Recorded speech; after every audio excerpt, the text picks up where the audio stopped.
Donc ce soir, on va parler des pieuvres césaliennes. Qu'est-ce qui se passe? Oui, il est où le diaporama? Oh, je l'ai perdu. Donc à gauche, nous avons une jolie photo d'Amphioktopus marginatus, alias la pieuvre veinée, la pieuvre noix de coco, qui est là dans une position de déplacement assez traditionnelle, paraît-il. Je ne suis pas spécialiste des pieuvres, mais bon, je crois ce qu'on me dit. Avec les petits reflets bleus qui sont légèrement exagérés sur la photo, puisque d'habitude c'est plutôt blanchâtre. Et sur votre droite, vous avez Res volatans ignota, alias l'OVNI, l'objet volant non identifié, ou l'UFO, hein, Unidentified Flying Object, ce qui veut dire à peu près non identifié volant objet, puisque parlant comme nos amis d'outre-Atlantique ou d'outre-Manche, euh, ils sont inversés légèrement, n'est-il pas? Voilà. Res volatans ignota, j'ai fait ce que j'ai pu pour lui donner un nom latin, parce que personne ne l'avait fait jusqu'ici, et UFO, ça reste un terme valide qui a donné naissance, j'ai appris, aux ufologues, les spécialistes des ovnis. Voilà, bienvenue dans le monde des abréviations fantastiques. Pourquoi on va parler des pieuvres césaliennes? Parce qu'il y a un article qui est paru. Ah, est-ce que je reste là? Très bonne question. Tiens, je vais descendre un petit peu. Hop, quasiment hors champ. Ouais, comme ça, à peu près. Allez, on cache le titre. Parfait, je ne sais pas. Les pieuvres seraient des créatures d'origine extraterrestre. L'étrange hypothèse soutenue par plusieurs scientifiques. Une étude publiée en 2018 propose plusieurs hypothèses à propos de l'origine de la vie sur Terre. La plus intrigante, suggère que les céphalopodes dont font partie les pieuvres pourraient provenir d'une planète autre que la nôtre. Donc, je vous ai mis le lien en dessous, il est un peu long, mais vous n'aurez pas de problème à retrouver cet article si vous voulez le lire. Alors cet article, il date de quand? Il date... Ah bah tiens, ça ne passe plus. Bravo! Il date de janvier 2022 et il a été trouvé sur Neozone, neozone.org, qui est un média sur lequel j'arrive pas à savoir s'ils tiennent la route ou s'ils sont un peu sensationnalistes. J'ai pas été voir non plus beaucoup de choses sur ce qu'ils ont publié, mais ce qu'on peut déjà dire, c'est le fameux serait dans le titre. Voilà, les pieuvres seraient quelque chose, et donc là c'est une vieille technique journalistique pour faire passer tout et n'importe quoi dans le titre sans être accusé de diffamation. Donc Paris serait mettable en bouteille, ça passe largement quoi. Qu'est-ce qu'on a d'autre? Oui, cet article, est-ce qu'il sort de nulle part? Bien sûr que non. C'est une obsession ancienne, ça, les pieuvres qui seraient des extraterrestres. Là, on a un article qui date de juin 2021, n'est-ce pas? Science et Vie, un média qui est pourtant assez sérieux, hein, mais pareil, les pieuvres seraient extraterrestres. Est-ce que c'est bien légal tout ça? On continue de remonter dans le temps. Et si les pieuvres venaient de l'espace? Article scientifique très sérieux, hein, relaté par le Parisien le 17 mai 2018. Oh là là! Et encore une fois, et si le fameux conditionnel qui nous permet de mettre toutes les conclusions à toutes les sauces? On peut encore remonter plus loin. Le Huffington Post, n'est-ce pas? 15 août 2015, les pieuvres des extraterrestres? Point d'interrogation. Des scientifiques confirment qu'elles ne ressemblent à aucun autre animal. Oui. Alors déjà, là, on est d'accord, tout le titre est bancal. Des pieuvres, virgule, des extraterrestres, point d'interrogation. Ça c'est connu, on peut tout dire. Emmanuel Macron, un extraterrestre, point d'interrogation, ça passe aussi. Et en plus, si on est attentif, on se rend compte qu'il n'y a pas marqué des scientifiques, il y a marqué des scientifiques. Alors voilà, si des scientifiques confirment qu'elle ne ressemble à aucun autre animal, évidemment, on ne peut rien, on peut rien opposer. Hein. C'est des scientifiques qui ont fait le travail. Du coup, dans le titre, on a un syllogisme, c'est-à-dire des pieuvres, des extraterrestres, parce qu'elles ne ressemblent à aucun autre animal. Oui, mais dans ce cas-là, le Bernard l'ermite, hein, un extraterrestre, parce que pareil, hein, aucun autre animal. Ou alors l'homme, un extraterrestre, parce qu'il ne ressemble à aucun autre animal. Hein. Et en plus, une faute de frappe qui est dans l'article depuis à peu près, presque exactement 8 ans. Non, 7 ans, pardon, je sais plus compter. Incroyable. Ah, alors, qu'est-ce qui a mis le bazar chez nos amis journalistes pour qu'ils se permettent de balancer à gauche et à droite que les pieuvres sont des extraterrestres? Ou seraient? Eh bien, l'article originel, il est paru dans Nature, un journal, un site, une publication qui est reconnue pour son sérieux. Ça a été publié en 2015, août 2015, Octopus Genome Holds Clues to Uncanny Intelligence. Bienvenue les amis du Québec et pardon pour l'accent, mais en gros, les poulpes, le génome des poules, pardon, contient des indices pour expliquer leur étrange intelligence. Étrange intelligence, hein, ça ne veut pas dire qu'ils sont extraterrestres. Par contre, dans l'article, à un moment, il y a marqué c'est la première séquence génomique de quelque chose qui pourrait ressembler à un alien. Rigole le neurobiologiste Clifton Ragsdale, n'est-ce pas? Donc le monsieur qui a publié l'étude. Donc en gros, les journalistes, ils ont retenu le mot alien, ok?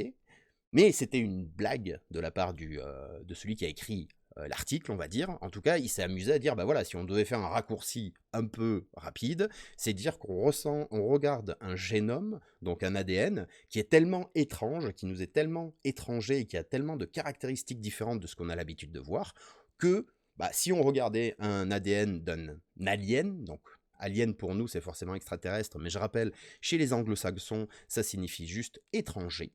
Voilà, pas forcément extraterrestre. Et donc du coup, bah, voilà, ils étaient face à quelque chose qui leur faisait penser que si un jour on devait examiner de l'ADN alien, ça pourrait fortement ressembler à ça. Donc d'un petit détail, d'une petite incompréhension, viennent les gros titres de la presse. Les pieuvres seraient extraterrestres, youpi yolo. Ah, on va trop vite. Donc l'article originel.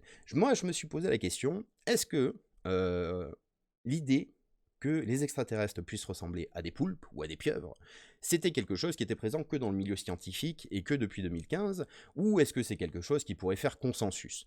Au terme d'une très longue étude qui m'a pris à peu près 2 heures ce matin, voilà ce que j'ai trouvé. Alors, les Simpsons, hein, depuis des années, mettent en scène des personnages extraterrestres qui ont des allures de poulpe.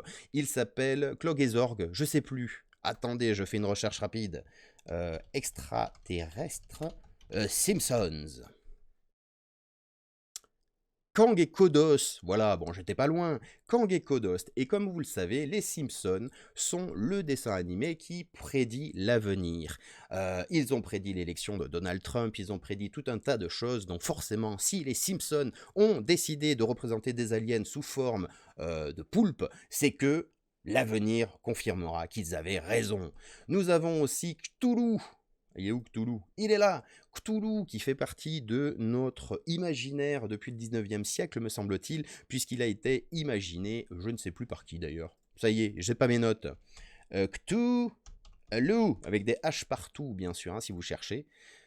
Monstrueuse entité cosmique inventée par l'américain Howard Phillips Lovecraft, et je me suis un peu trompé, hein, c'est plutôt début 20e siècle, qui est une espèce de dieu, hein, satanique, pas satanique, mais en tout cas démoniaque. Lovecraft, merci Marteau Pilon pour cette information, qui donc hante les œuvres littéraires depuis le début du XXe siècle. Il est énorme, il est géant, il a un pouvoir incroyable, et forcément, il a des tentacules.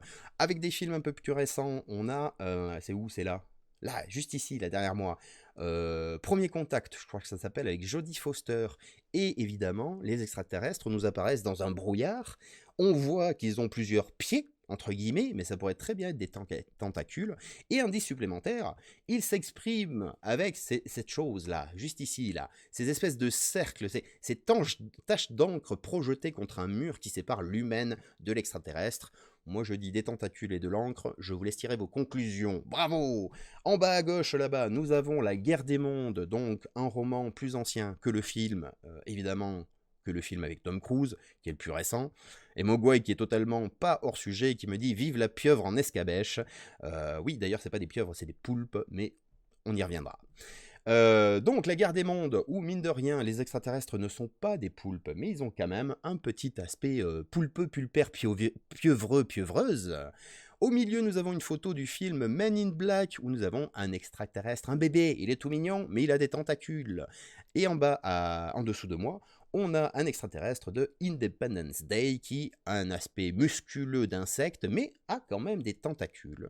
Donc ces petits exemples pour vous montrer que le fantasme de l'extraterrestre qui ressemble de près ou de loin à un poulpe pieuvre, eh bien ça n'est pas une prérogative des pardon, des scientifiques, c'est dans l'imaginaire collectif et en particulier dans l'imaginaire des gens qui produisent des œuvres de fiction depuis déjà au moins une centaine d'années. Alors, d'où provient cette incompréhension, hein? Je suis allé me renseigner sur un site qui s'appelle hoaxnet.be, hein, donc un site spécialisé dans le traitement des hoax, c'est-à-dire des faux qu'on peut trouver sur Internet, et il se trouve que ils avaient déjà fait un sujet sur les pieuvres. Alors, en 1998, ils avaient fait une campagne contre Ensemble Sauvons les pieuvres arboricoles, donc une chaîne de messages qui se transmettait sur Internet pour donner de l'argent pour sauver une espèce extrêmement rare, les pieuvres arboricoles, espèce qui est tellement rare qu'elle n'existe pas. Voilà, c'est très simple. À partir de 2016, ils attirent l'attention des internautes sur un article qui affirme que les scientifiques concluent que l'ADN des pieuvres provient d'un autre monde, donc le fameux article dont on est en train de parler, et à partir de 2017, ils font des efforts pour prévenir une fake news avant l'heure. Un employé de zoo perd son pénis après un rapport avec un octopus. Comment vous dire quand vous connaissez un peu les pieuvres et les poulpes, vous savez qu'ils n'ont pas d'anus, ni d'organes génitaux. Et du coup, bah, tout se passe au niveau de la bouche, qui est d'ailleurs un bec. Vous voyez les perroquets? La même chose, mais exactement pareil, bec de perroquet. Donc, un employé de zoo perd son pénis après un rapport avec un octopus. Je vous laisse imaginer ce qui a pu se passer, sachant que c'est totalement faux, hein, c'est pas possible. Mais on va revenir sur 2016, donc l'article qui nous concerne. Qu'est-ce qu'ils ont pu dire à cette époque sur cet article? Hop, je remonte un petit peu, tiens. Je sais pas où me mettre. En plein milieu, parfait. Il est clair que les deux scientifiques signifiaient que la pieuvre était un étranger métaphoriquement et non pas littéralement. Mais comme c'est souvent le cas, un certain nombre de sites web se sont servis de ce mot en lui donnant un autre sens pour faire tourner des histoires sans examiner d'abord le matériel source. Conclusion, vrai et faux, car à l'heure actuelle, rien ne prouve que le poulpe serait d'origine extraterrestre ou d'origine cosmique. Ce sont juste des détournements d'écrits, de déclarations et des interprétations prises hors contexte, même si certains scientifiques pensent que ce pourrait être une possibilité. Alors comme on dit, à suivre. Et alors, qu'est-ce qu'ils pensent en fait?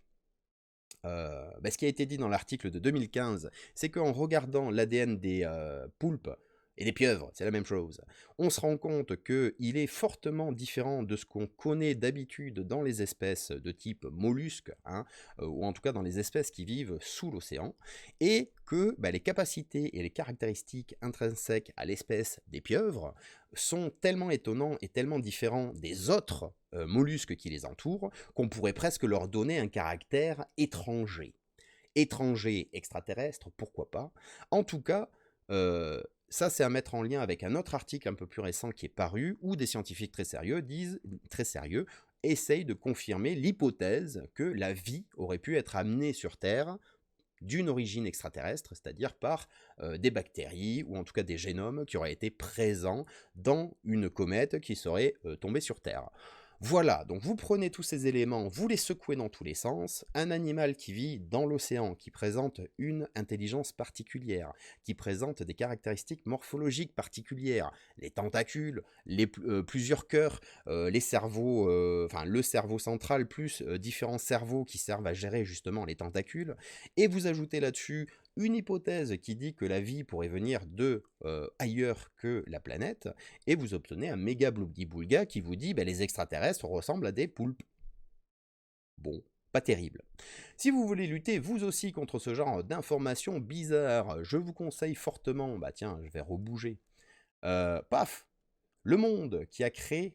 Ouais, on va dire comme ça. Le Monde qui a créé une rubrique Les Décodeurs, donc vous pouvez trouver assez facilement, avec un outil assez rigolo qui s'appelle Décodex, qui permet de juger de la fiabilité d'un site. Donc sur la page des décodeurs, vous trouverez tout un tas de conseils, oui c'est ça, pour essayer d'évaluer par vous-même est-ce qu'une information elle est bonne ou est-ce que ça sent un petit peu le bizarre. Et sinon, vous avez, comme c'est marqué là, une extension Chrome à télécharger qui vous permet d'avoir les informations du Décodex sur le site ou sur la page internet que vous êtes en train de visiter. Vous avez un moteur de recherche également sur leur site et vous avez, dans un autre sens, tout un tas d'articles pédagogiques, notamment à destination des enseignants, mais c'est très bon pour nous aussi, afin de faire la différence entre information, source d'information, et qui donne tout un tas d'astuces pour vérifier, quoi donc, une information, tout à fait. Vous allez me dire, on n'est pas rentré dans le vif du sujet, c'est quoi les caractéristiques de la pieuvre ou du poulpe? Eh bien, pourquoi faire ce que d'autres se sont amusés à faire beaucoup mieux que moi? Je vous propose de continuer ceci vers l'infini et au-delà avec une vidéo d'AstronoGeek. On va pas la regarder, mais moi je vous invite à aller la regarder si ça vous intéresse, parce qu'elle date de décembre 2021, donc peu de temps avant que la presse fasse les choux gras à nouveau, donc en début d'année 2022. Il parle justement de l'ADN extraterrestre découvert soi-disant chez un poulpe. Il s'appelle AstronoGeek, c'est un spécialiste, comme le dit la description de sa chaîne. AstronoGeek, c'est une chaîne dédiée à la vulgarisation de l'astronomie, bordel de merde. Voilà, pardon pour la vulgarité. Il a un style bien particulier, la vidéo dure 20 minutes. Il reprend tout un tas de caractéristiques des poulpes et des pieuvres. C'est lui qui va vous apprendre d'ailleurs la différence entre poulpe et pieuvre. C'est la même chose, mais le terme n'est pas apparu à la même époque. Et pieuvre a un petit goût très français, vous allez voir. N'hésitez pas à regarder la vidéo. Moi, je m'arrête là pour la chronique d'étonnante nature.